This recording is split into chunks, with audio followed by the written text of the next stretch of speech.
ፊልምና ዝጅምር ኣብ ማእኸላይ ዘመን ብዝመስል ኩነታት ክልተ ተዋግእቲ ጨካን ውግእ ክገብሩ ከሎ ብምርኣይ እዩ። ይኹን እምበር ነዊሕ ከይጸንሐ እቲ ፊልም ኣብ ዘመናዊ ግዜ ምዃኑን እቲ ዝዋግእሉ ዘሎ ቦታ ድማ ስቱድዮ ጥራሕ ምዃኑን ንርዳእ። እቲ ውግእ ኣብ መላእ ዓለም ይመሓላለፍ እዩ ዘሎ። ኣብ መላእ ዓለም ዝርከቡ ሓያሎ ተዓዘብቲ ድማ ብሓጎስ ይከታተልዎ ኣለዉ። እቲ ውግእ እንዳተኻየደ እንከሎ ሓደ ሰብ ነቲ ሰርቨር ንምጥላፍ ወይ ድማ ሃክ ንምግባር ስለ ዝፈተነ እቲ ስርጭት ብሃንደበት ተቋረጸ። ግን በቲ ናይ ክልተ ደቂ ኣንስትዮ ኦፕሬተራት ኔትወርክ ቁልጡፍ ስራሕ እትርክብ ብቁልጡፍ ተመለሰ። ድሕሪኡ ድማ እዚ ተራ ውግእ ዘይኮነስ ናይ ብሓቂ ሰባት ዝፃወትዎ ፀወታ ሞት ዝበሃል ትርኢት ምዃኑን ኣዳላው ናይቲ ፀወታ ከዓ ሎጓን ዝበሃል ሰብ ምዃኑ ንርኢ። እቲ ነዊሕን ደማውን ውግእ ምስ ተወድአ እቶም ተዓዘብቲ እንታይ ስጉምቲ ክውሰድ ከም ዘለዎ ክመርፁ ይሕተቱ። እቲ ምርጫ ድማ ምቕታል ወይ ነቲ ሰዓረ ተወዳዳሪ ብህይወት ምግዳፍ እዩ። 81 ሚእታዊ ዝኾኑ ምቕታል ምስ መረፁ ስለዚ ሎጓን ነቲ ቀታሊ ነተግባር ክፍጽም ኣዘዞ። ድሕሪ ሒደት ደቂቓታት ድማ እቲ ቀታሊ ነቲ ሽዑ ዝሰዓረ ተዋጋኣይ ንምቕታል ኣትዩ ኣብ መወዳእታ ክሳዱ ቆረጾ። ነዚ ምስ ረኣዩ ዝሰንበዱ ተዓዘብቲ ናይ ብሓቂ ድዩ ኢሎም ክግረሙ ከለዉ ገሊኦም ድማ እዚ ስፔሻል ኢፌክት ዝዓሰሎ ጽቡቕ ኤዲቲንግ ዘለዎ ፊልም ጥራሕ እዩ ክብሉ ይዛረቡ። እቲ ካልእ ግን ናይ ብሓቂ ምዃኑ ኣትሪሩ ይዛረብ። FBI ውን ነቲ ኣዳላዊ ፀወታ ይደልዮ ከም ዘሎ ይገልጽ። ኣብቲ ዝቕጽል ትርኢት ምስ ዕርኽቲ ኩዕሶ እግሪ ክጻወት ዝርከብ ዋና ገጸ ባህርና ዴቪድ ሎድ ንሪኦ። ድሕሪ እቲ ፀወታ ነቲ ፀወታ ክትከታተል ዝጸንሐት ነፍሰ ጡር ሰበይቱ ሎሪ ንምርኣይ ከደ። እዞም ጽምዲ ኣዝዮም ዝፋቐሩ ይመስሉ። ናብ ቤቶም ንምኻድ ከዓ ናብ መኪኖም ኣምርሑ። ብዕላል ሓሳቡ ተሰሪቑ እንከሎ ዴቪድ ኣብ መንገዲ ዝነበረ ቃልቦም ምሳጥፈ እዚ ድማ ሓደጋ ከስዕብ በፂሑ ነበረ። ንሱ ነቲ ኩነታት ተቋፂሩ ብምምዕራይ ንውሕድ ምስ ተረፈ እቶም ጽምዲ ናይ ዕርፍቲ እስትንፋስ ኣብ ዝተንፍስሉ ደቂቓ ካልእ መኪና ብጎድኒ መፂያ ብጭካነ ገጨወቶም።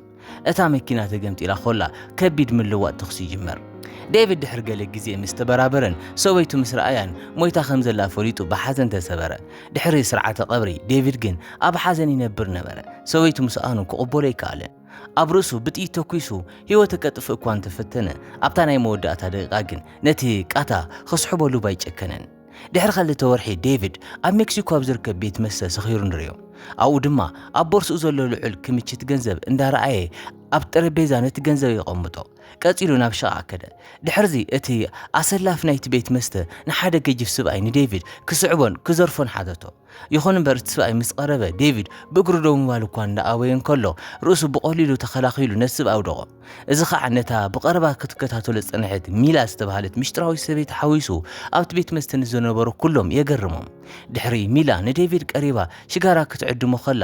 ንሱ ግን ከምዘየትክኽ ብምዝራብ ይኣብያ። ንሳ ንዝተወሰነ ግዜ ንዘናጋዕ ዝብል ሓሳብ ምስ ኣቕረበት ዴቪድ ተሰማቢዑ ናብቲ ዝተበላሸወ ኣፓርታማ ወሰዳ። ኣብኡ ከዓ ሚላ ስእሊ ናይ ሎሪ ኣስተውዒላ በዓል ሓዳር እንተኾይኑ ምስ ሓተተቶ ዴቪድ ሰበይቱ ከም ዝሞተት ይገልጸላ። ቀፂላ ሚላ በብቕሩብ ክዳውንታ እንዳውለቐት ግን ዴቪድ ናብኣ ምስ ቀረበ ብዘሰንብድ ኩነታት ብኤሌክትሪክ ሾክ ወቒዓ ርእሱ ከም ስሕት ገበረቶ። ሽዑ ገለ ሰብኡት ንዴቪድ ክወስድዎ ናብቲ ክፍሊ ምስ መፁ እዚ ድማ ሚላ ብልክዕ ኣካል ናይቲ ፀወታ ሞት ምዃና የርእየና። ኣብቲ ዝቕጽል ትርኢት ዴቪድ ይበራበር እሞ ከም ዝተማረኸ ተገንዚቡ ክስንብድ ይጅምር። ናይ ሓደ ሰብ ድምፂ ምስ ሰምዐ በቲ ኣብ መንደቕ ዘሎ ነቓ ዓቢሉ ኣብ ጥቕኡ ካልእ ዝተማረኸ ሰብ እንዳረኣየ ክልቲኦም ክዕልሉ ይጅምሩ። እቲ ሰብኣይ እውን ልክዕ ከም ዴቪድ ዝተጨወየ ታይጋ ዝተባሃለ ሰብ ምዃኑ ንርእሱ የላልዮ። ነዊሕ ከይጸንሐ እቲ ቀታሊ መፂኡ ንዴቪድ ካብ ሎሚ ጀሚሩ ስሙ ዴዝ ዲለር ከም ዝኾነን ኣብዚ ዘለዎ እንኩዕ ዕላማ ድማ ምውጋእ ምቕታል ወይ ድማ ሙማት ምዃኑን የፍለጦ።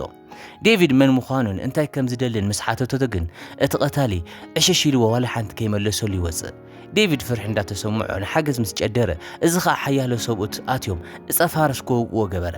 እቲ መድሓኒት ድማ ርእሱ ከም ዝስሕት ይገብሮ። ኣብዚ መንጎ ሎጓን ምስ ሚላን እቲ ሓቀኛ ስሙ ኬደን ምስ ተባሃለ ቀታልን ኣብ ቢሮ ሓቢሮም ተራኺቦም ብዛዕባ ዴቪድ ተመያይጡ። ሚላ ንሱ ተኸላኻሊ ባርዕ ሓዊ እዩ ክትብል እንኮላ ኬደን ድማ ንሱ ሓጋዝ ሕክምና ይብል። ኬደን ዴቪድ ኣብቲ ፀወታ ንምውዳር ዘድሊ ብቕዓት ኣለዎ ኢሉ ኣይኣምንን ነይሩ። ግን ሚላ ኣብኡ እምነት ኣለዋ። ንዴቪድ ዝመልመለቶ ንሳ ስለ ዝኾነት እዩ። ንሱ ናታ ሓላፍነት ምዃኑ ድማ ትዛረብ። ዴቪድ እንተተዓዊቱ ንሳ እውን ክፍሊት ከም እትረክብ ይፍለጥ እዩ።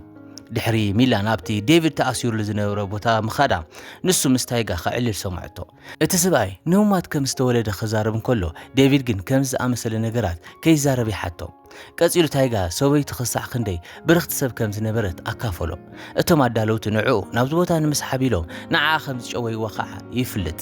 ድሕሪ ዴቪድ ምስ ተበራበረ ኣብ ትሕቲ ባይታ ብሰንሰለት ተኣሲሩን ሚላ ኣብ ቅድሚኡ ኮፍ ኢላ ረኸባ ዴቪድ ንዓ ብምርኣዩ ተቆጢዑ ክቐትላ ምስ ሓዛ ንሳ ግን ነቲ ዘይተወለደ ውሉድን ዝሞተት ሰበይቱን ብምጥቃስ ከተላግፀሉ ጀመረት ዴቪድ ምእንቶም ክዋጋእ ምስ ኣበየ ስለዚ ሚላ መንባር ወይ ሙማት ኣብኡን ኣብ ስምዒቱ ንስተመርኮሰ ምዃኑ ነገረቶ ነዊሕ ከይጸንሐ ሓያሎ ሰብኡት ናብቲ ክፍሊ ኣትዮም ንዴቪድ ናብ መዋግኢ ሜዳ ሰሓብዎ ደስ ዲለር ዝብል ጽሑፍ ምስ ስእሊ ናይ ዴቪድ ኣብቲ ስክሪን ምስ ተረኣየ እዚ ንተዓዘብቲ ኣሐጎሶም ሪፐር ዝተባሃለ መቃናቅንቱ ይኣቱሞ ንሪፐር ኣጽዋር ምስ ተዋሃቦ ዴቪድ ግን ብዘይ ዝኾነ ኣጽዋር ክዋጋእ ነበሮ ዴቪድ ንምውጋእ ኣበየ ግን እቲ መቃናቅንቱ ምሳት ቆዖ ርእሱ ካብ ምክልኻል ወፃኢ ካልእ ኣማራፂ ኣይነበሮን ኣብ መወዳእታ ኢድ ናይ ሪፐር ሰበሮ ግን ሕማቕ ስምዒት ተሰሚዕዎ ክሕግዞ ብቕልጡፍ ምስ ጎየየ ኣብቲ ግዜቲ እቲ ቀታሊ በፂሑ ነቲ ዝወደቐ ተዋጋኢ ክሳዱ ቆረጾ ኣብዚ ግዜ እዚ ዴቪድ ስሙ ዴቪድ ሎርድ ምዃኑን ካብ ድሌቱ ወፃኢ ተጨዊ ከም ዝመፀን ብምዝራብ ይጭድር ግን ለጓን ድምፁ ኣጥፍአሉ ድሕርዚ ዴቪድ ከም ብሓድሽ ተኣሲሩ ተመለሰ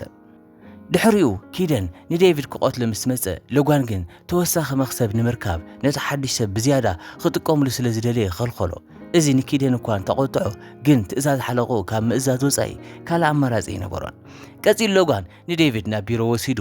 10 ፀዋታታት ብተኸታታሊ እንተተዓዊቱ ናጽነት ከም ዝህቦ ይነግሮ ዴቪድ ኣዝዩ ብዙሕ ሓበሬታታት ስለ ዝፈልጥ ገጾም ስለ ዝረኣየን ኣይኣምኖን ግን ለጓን እዚ ዋላ ሓንቲ ከም ዘይግድሶን እፀፋርስ ወጊኦም ኣብ ሓንቲ ሳልሰይቲ ዓለም ድኻ ሃገር ከም ዝድርብይዎ ነገሮ ዴቪድ ኢሉ ምስ ፀውዑ ድሕሪኡ ለጓን ኣብ ናይ ጎደና ተራ ፀዋታት ይርኢን ነቶም ሳዕሪ ይጠቃዓሎምን ከም ዝነበረ ይዛረብ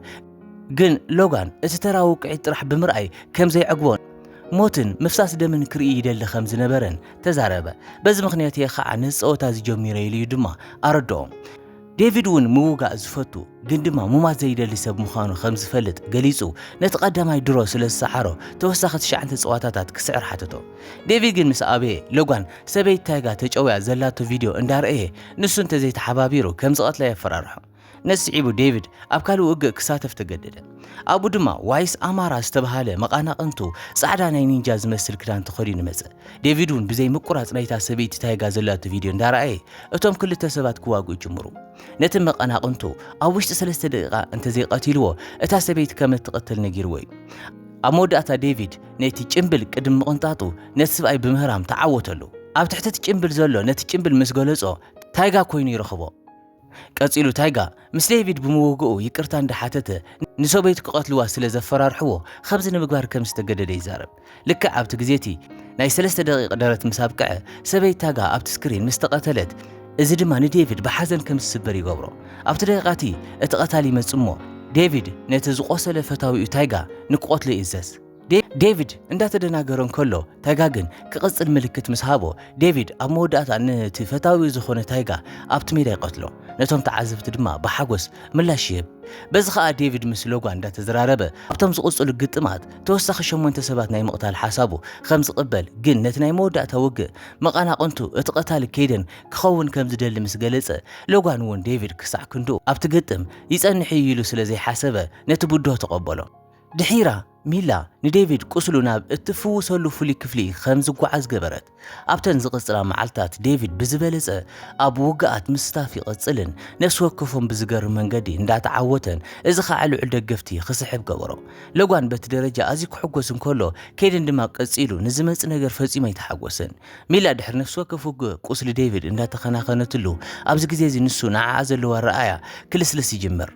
ሓደ ምሸት ሚላ ስእሊ ናይ ሎሪ ርያ ቅንእ ተሰማዕ ስለዚ ጸጉራ ናታ ከመሰል ቀይራ ልክዕ ከም ዓይነት ክዳውንቲ ውን ትኽደን ናብ ክፍሊ ዴቪድ ምስ መጸት በቲ ሓድሽ ትርኢታ ሰንቢዱ ክልቲኦም ኣብ መወዳእታ ናይ መቀራረቢ ርክብ ይፍጠር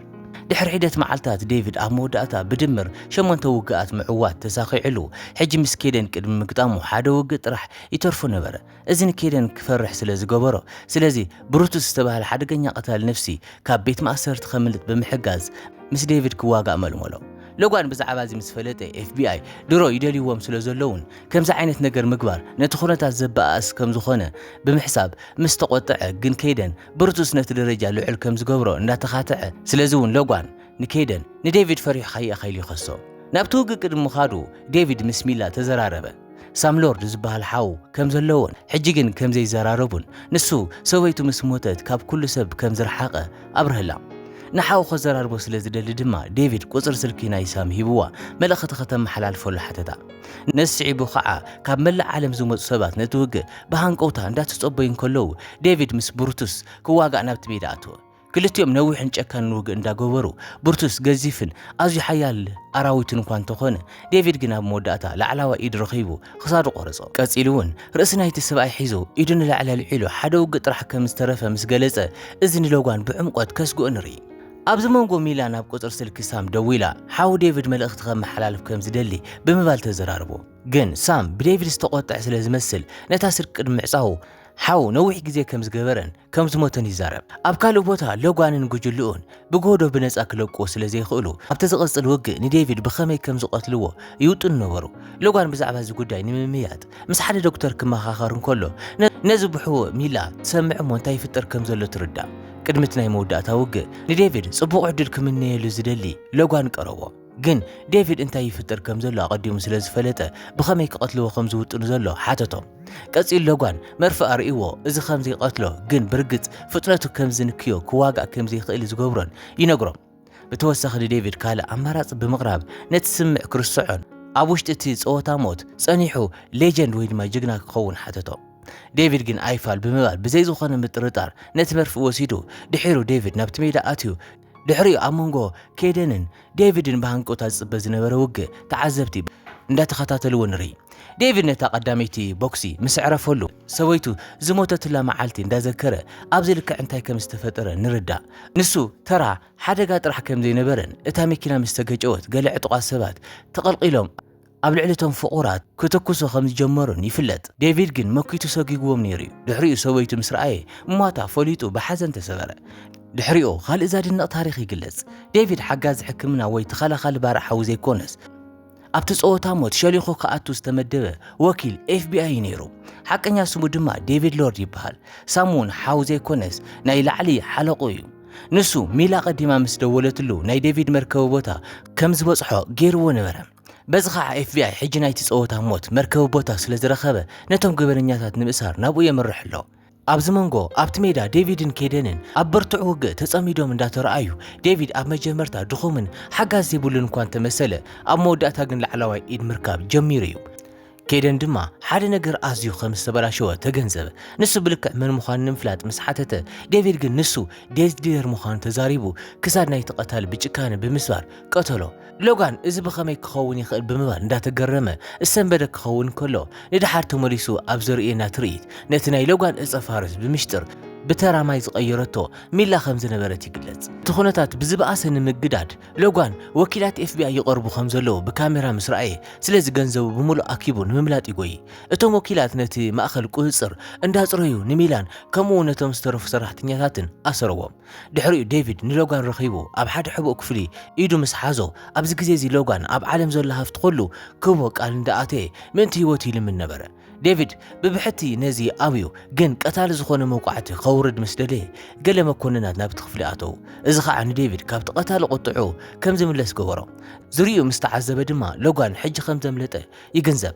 أموداتا ديفيد كابز خلو بيوت ترفيلو كم زي تسأبه كابز أمنون النقطة كابز جلسولو نيل علي حلق وسام مستراخبه ديفيد بزعبا مملات لوغان كتشنا أون كله جن سام رحوك خيس لزي خيل كم زرخ ورقة جزول ميلا خطو سر كله يكرتا مسحتته ديفيد ما نحلقو بسنكا خصع حجي بهوت كم زلو نجيروه سام ميلا وصبو أداو كم زل عرقا جيسلو ديفيد بمكينة توسيرو كخيرن كلون دار عينا فيلمنا بستودا مباركس كورات خطاتلتنا نايلون فيلمنا نزيات مثل نيرا كساب بخالي فيلم رخود ما سنايكنا